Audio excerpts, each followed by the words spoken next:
내 생에 가장 행복했던 순간이 어떤 딴 일을 할 것인가 라는 거에 되게 큰 영향을 미쳤는데요. 이거는 제가 PPT를 바꿨는데 안 나왔네요. 제가 뒤에 나오나 봐요.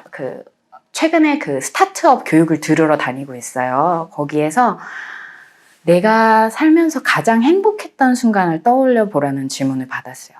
내가 살면서 가장 행복했던 순간, 그리고 그때 어떤 감정을 느꼈는지, 그리고 그런 감정을 왜 느꼈는지 생각해 보라고 하고 이제 적어보는 시간이 있었는데요. 그걸 적으면서 난 이거를 일로 내 직업으로 해야겠다라는 생각을 했는데요.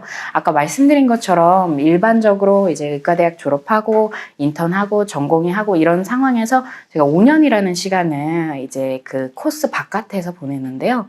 그때는 이제 하루 종일 제가 그 당시에 이제 100kg를 넘었었어요. 인턴을 하면서 워낙 스트레스도 많았고 술도 많이 마셨고 그래서 체력을 다시 키워야겠다, 건강을 찾아야겠다라는 마음으로 한 2000칼로리를 먹으면서 미친 듯이 운동을 하는 생활을 이제 하고, 원래는 다시 바로 레지던트를 시작을 하려고 했는데 약간 한눈을 팔게 된 거죠. 딴짓을 엄청 많이 하게 됐어요. 근데 그때까지 그냥 남들이 시키는 대로 쭉 살아왔다가 내가 처음으로 하루하루를 채워서 살다 보니까 좀 새로운 세상이 열리더라고요. 그래서 제가 그 당시에 했던 걸 보면은 이때 한창 원데이 클래스가 또 많아서 진짜 별의별 거 다 했어요. 저글링, 줄타기, 저건 업사이클링, 쓰레기로 만든 아트 막 이런 거 드로잉 하고, 이거는 3000배 한 거예요.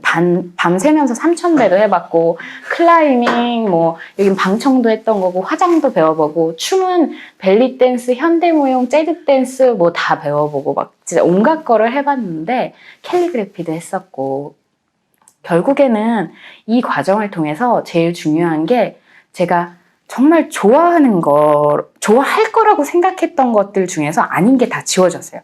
내가 진짜로 하면서 너무 즐거운 게 뭔지를 되게 깨달을 수가 있었어요. 사실 여기 적은 것처럼 제가 수강 신청도 한 번도 안 해봤거든요. 저희 시간표가 그냥 다 나왔어요. 이게 또 대학별로 다 다르기는 한데, 전 고등학교 때처럼 그냥 쭉 살다가 진짜 제가 하고 싶은 걸 찾아서 직접 해보다 보니까 이게 듣는 거랑 그냥 보는 거랑 또 내가 직접 해보는 거랑 너무 다르더라고요.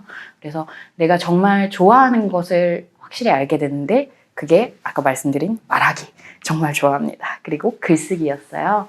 그래서 이 과정을 다 겪고 나서 이 글을 읽었는데 되게 공감이 가더라고요. 그래서 사실 저도 꿈이 없는 사람이었어요. 20대 후반까지 꿈이 없는 사람이었는데 그 이유가 계속 꿈이 뭔지 고민만 하고 있었어요. 내게 자아 성찰을 하면서 자기계발서를 읽으면서 내 꿈은 무엇일까? 나의 길은 무엇일까? 고민을 했는데, 그게 아니라 꿈을 찾으려면 뭐라도 해보고 해봤을 때 내가 점점 빠져드는 그런 걸 발견을 할 수가 있는 것 같아요. 그래서 요즘 말씀드린 것처럼 원데이 클래스가 워낙 많기 때문에 사실 저는 아까 말씀드린 것처럼 좋아할 것 같은 것만 하는 것이 아니라 싫어하는 거, 확실히 쟤는 절대 하고 싶지 않은 거 아니면 일단 해봐요.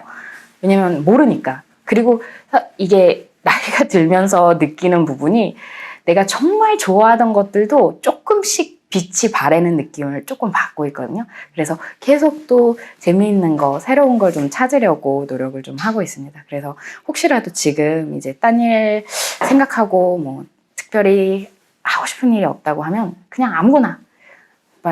이 앞에 그것도 있어요. 저 선물 포장도 했었어요. 선물 포장, 진짜 아무거나 한 거죠. 그래서 한번 꼭 좀 해보셨으면 좋겠고, 그래서 말씀드린 것처럼 28살에 겨우 하고 싶은 일이 생겼어요. 지금까지 장래희망 얘기했을 때도 아무것도 없었는데, 의사도 이렇게 말하면 되게 재수없지만 되고 싶어서 된 게 아니라 제가 성적이 그렇게 나와서 제가 문과였는데 교차 지원을 했던 데에서 돼가지고 어쩌다 보니까 됐는데, 알고 보니까 다시 또 문과 성향으로 돌아온 거겠죠. 제가 중학교 때, 고등학교 때 다 문예반 이런 거 하고 글 쓰고 그런 걸 좋아했었는데 다 잊어버리고 있다가 얼마 전에 이제 다시 깨닫게 되었습니다. 그래서 하고 싶은 일 첫 번째는 제가 의사와 일반인 사이의 역할을 하고 싶다는 생각을 했어요. 기본적으로 짧은 진료 시간에서 그거를 길게 하는 거는 아까 말씀드린 것처럼 우리 의료 시스템 안에서는 사실 어려워요. 근데 그 대신에 제가 그런 부족한 부분, 그러니까 꼭 거기서 설명 듣지 않아도 알 수 있는 부분에 대해서 이야기를 하고 싶었고, 또 하나 문제가 의사들이 사실 의사소통 능력이 굉장히 떨어지거든요. 제가 생각하기에 의사소통 능력이 떨어지는 군들 중에 하나가 의사, 그리고 선생님. 왜냐면은 이 둘은 되게 공감하시나 봐요. 이 둘은 내가 말을 잘할 필요가 없어요. 왜냐면 내가 말하면 상대방은 들어야 돼요. 환자든 학생이든 아니면 뭐 간호사라고 하더라도 내가 말하면 내가 어떻게 말하든 그 사람들은 들어야 되기 때문에 의사소통 능력을 기를 필요가 없어서 조금 떨어집니다. 그래서 그런 부분을 제가 보완을 좀 해주고 싶고, 특히 지금 사실 검사나 치료가 적절하게 이루어졌음에도 불구하고 환자들한테, 보호자들한테 그거를 설명을 제대로 안 하거나 제대로 못 하거나, 자기는 제대로 했다고 했는데 이해할 수 있는 방법으로 설명을 하지 않아서 오해가 생기고 신뢰도가 깨지는 경우가 상당히 많거든요. 그래서 그런 부분을 저는 좀 보완을 좀 하고 싶은 마음이 있었습니다. 그리고 또 하나가 아까 말씀드렸듯이 만성질환은 결국 의사가 주 역할이 아니라 환자가 주 역할이거든요. 그래서 그런 환자들이 어떻게 관리를 해야 될지에 대해서 좀 잘 이야기를 해주는 사람이 되고 싶다는 생각을 했습니다. 그래서 이게 전공의 과정을 하면서 이런 생각을 하게 됐어요. 원래는 저는 딴 일을 하면서도 되게 독특한 거를 너무 많이 추구했어요. 다르기 위해서 다른? 그러니까 내가 나의 다른 모습을 보여주는 게 아니라 남들과 다른 길을 가겠다, 이런 쪽으로 치중을 하다가 이 책을 읽고 전공의 생활을 다시 해야겠다, 그래 일단 다시 트랙에 들어가 보자라는 생각을 했거든요. 결국 다르다는 것만으로 그 의미가 생기진 않으니까. 그래서 결국 같은 것을 하는 와중에 그리고 그 안에서 개성이 나온다라는 거를 이 평범함의 힘이라는 책에서 저는 배웠고, 그래서 전공의 생활을 하면서 실제로 같은 그 트랙을 따라가면서도 제가 확실히 이런 부분에 내가 더 재능이 있구나, 그리고 이런 부분은 내가 정말 취약하구나, 이런 거를 많이 느낄 수 있었고, 어떤 길을 가야 될지 오히려 더 선명하게 드러나더라고요. 그래서 그렇다고 제가 뭐 5년의 시간을 후회하거나 그러진 않는데, 이런 정해진 길을 따라가는 과정 안에서도 정말 얻어낼 게 굉장히 많았습니다. 그래서 그 과정 안에서 아까 말씀드린 것처럼 저는 환자들에게 조금 더 설명을 잘 할 수 있게 노력을 하기 위해서 제가 이제 환자 교육 자료를 한번 만들어 봤던 거고요. 그리고 현재는 유튜브를 하고 있습니다. 그래서 유튜브에서 병원 밖에서 만나는 의사, 병원 밖 의사 김유연으로 이제 꾸준히 영상을 올리고 있는데, 영상을 올리는 것 중에 뭐 사연을 받아서 하는 것도 있지만, 기본적으로 말씀드렸듯이 오해가 생길 수 있는 부분, 아니면 만성질환 관리, 그리고 또 하나 병원 가서 물어보기 조금 어려운 거, 그런 내용들 위주로, 여기 보시면 알겠지만 항문질환입니다. 치질 아니면 피임약, 이런 거에 대해서 좀 정리를 해서 올리고 있어요. 그리고 두 번째 일입니다. 그래서 저 체중이 저에게는 가장 안정적인 체중이에요. 저 정도 체중이고, 이게 말씀드렸듯이 2000칼로리 먹으면서 미친 듯이 운동을 해서 만들었던 저의 몸매입니다. 그래서 그때 한 35kg 정도? 그래서 전 지금은 가운데 정도 있고요. 그래서 근데 이 과정에서 사실 돈을 많이 들였죠. 그리고 이때뿐만 아니라 저는 비만에 대해서, 저는 어렸을 때부터 살이 쪘기 때문에 돈을 너무 많이 썼어요. 그 돈을 쓰는 거에 대해서 사실 그렇게까지 사치스러운 일이 되지 않았으면 좋겠어, 비만 환자들이. 그런 마음이 되게 들었고, 아까 말씀드린 것처럼 비만이 만성질환으로 이제 규정이 되는 이유 자체가 체중을 빼고 나면 내 몸이 변해요. 어떻게 변하냐면은 다시 그 체중, 원래 체중으로 돌아가라고 모든 게 바뀌어서 에너지를 덜 쓰려고 몸은 바뀌고, 그리고 신경절단 물질이 바뀌어서 더 고칼로리의 음식을 먹게 되고, 음식을 보면 더 탐하게 되고, 이런 과정들이 일어나요. 그러니까 결국에는 이게 내 의지만, 이게 세계 비만학회 교수님이 강의를 하시면서 얘기를 하신 게, 내가 체중을, 특히 고도비만 환자들이 체중을 감량을 하고서 의지만으로 유지할 수 있다고 생각을 하는 거는 내 체온을 1도 내 마음대로 내리려고 하는 거랑 똑같다라고 하시더라고요. 왜냐면 우리 몸의 항상성 기전을 내 의지로 조절하려고 하는 거니까. 그리고 뭐 생리주기를 내 의지로 바꾸는 거랑 똑같다, 이런 얘기를 하셔서 결국 이런 부분에 대해서 사실 워낙에 많이들 이용하잖아요. 이제 다이어트 산업이라는 건 정말로 얼마든지 돈을 뜯어낼 수 있는 부분이에요. 왜냐면은 살을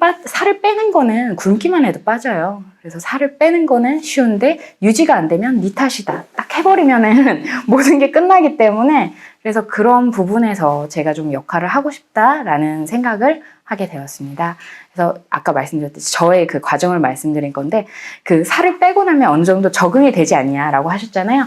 5년이 지나면 대부분의 경우가 체중 뺐던 거를 다 회복을 합니다. 98%라고 얘기를 하거든요.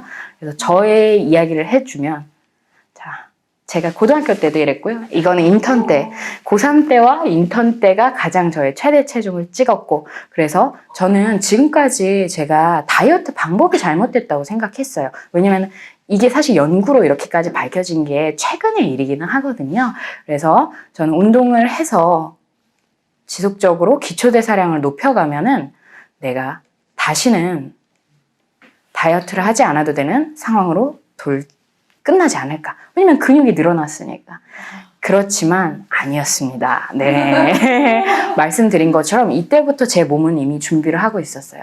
더 많이 먹으라고, 더 에너지를 덜 쓰라고 지속적으로 저에게 신호를 보냈던 건데, 운동을 멈추진 않았어요. 63빌딩도 걸어서 올라가고, 대회도 꾸준히 참석하고, 저희 마라톤 뭐 엄청 많이 하고, 근데 중요한 게 보시면 느껴지시죠? 조금씩 살이 붙고 있습니다. 운동을 계속 했는데, 중요한 게 사실 센터에 들어가 있을 때만큼 운동을 격렬하게 할 수는 없었고, 그리고 중요한 게 말씀드린 것처럼 지속적으로 살이 찌면서 점점 더 음식을 탐닉을 하게 되고, 그리고 그렇게 살이 찌니까 또 폭식도, 왜냐면 내가 그렇게 노력을 해서 뺐는데 라는 생각이 들면서 폭식도 다시 하게 되고, 결론적으로는 운동을 계속 늘렸어요. 운동만 계속 내가 의지로 할 수 있는 부분이라고 생각을 했으니까. 그래서 마지막에 16kg를 뛰고서는 무릎이 아작이 났습니다. 그러고서는 게다가 제가 이제 전공의 생활을 시작을 하면서는 잠시 놨죠. 1년차, 2년차 할 때는 도저히 이제 체중 관리랑은 이제 병행을 할 수가 없기 때문에, 그래서 거기까지 다시 올라갔다가 지금은 또 다시 관리 중인 상황입니다. 그래서 이런 과정을 겪으면서 사실 이런 게 모두들이 어떻게 보면 겪는 사람들이 있을 건데 얘기를 많이 못 하잖아요. 그래서 그런 얘기를 할 수 있고, 또 나만 겪는 게 아니다라고 좀 얘기를 해줄 수 있는 사람이 되고 싶었습니다. 그래서 이때쯤에 제가 많이 생각을 했던 부분이, 근데 내 이야기를 과연 누가 들어줄까? 이 생각을 했어요. 내가 그렇게 대단한 사람도 아니고. 제가 이런 고민을 했던 거는 가장 그래도 체중이 낮았을 때인데, 중요한 게 그 체중이 낮았을 때 제가 야! 하고 있을 때 있잖아요. 그때도 심지어 과체중이었어요. 정상 체중이 돼본 적이 없습니다. 네, 그때도 과체중이었어요. 그렇기 때문에 나는 지금 과체중이고, 그런데 내가 과연 누구에게 도움이 될 수 있을까? 이 생각을 되게 많이 했거든요. 근데 그때 딱 읽었던 책이 나미야 자파점의 기적인데, 저 이 책 읽고 울었거든요. 왜냐면은, 혹시 책 읽어보신 분 계세요? 없으세요? 저 꼭 읽어보셨으면 좋겠는 게, 요즘 일본 그것 때문에, 좀 중고책으로 사십시오. 근데 그 책에 나온 게 3명의 좀도둑이 나와요. 3명의 좀도둑이 나오고, 굉장히 글솜씨도 없고, 그런데 결국에는 그 사람들이 정말 부족함에도 불구하고 그 편지에 대해서 답을 해주려고 노력을 해요. 그러니까 진심을 담아서. 근데 그 과정에서 기적이 일어난다라고 생각을 하시면 되는데요. 저는 그 책을 읽으면서 이렇게 부족한 나도 누군가에게 도움이 될 수 있겠구나, 이 생각을 되게 많이 했거든요. 그래서 그래, 해보자라는 생각을 했고, 또 하나가 이 옆에 보시면 알겠지만, 당신이 어렸을 때 필요로 했던 어른이 되어라.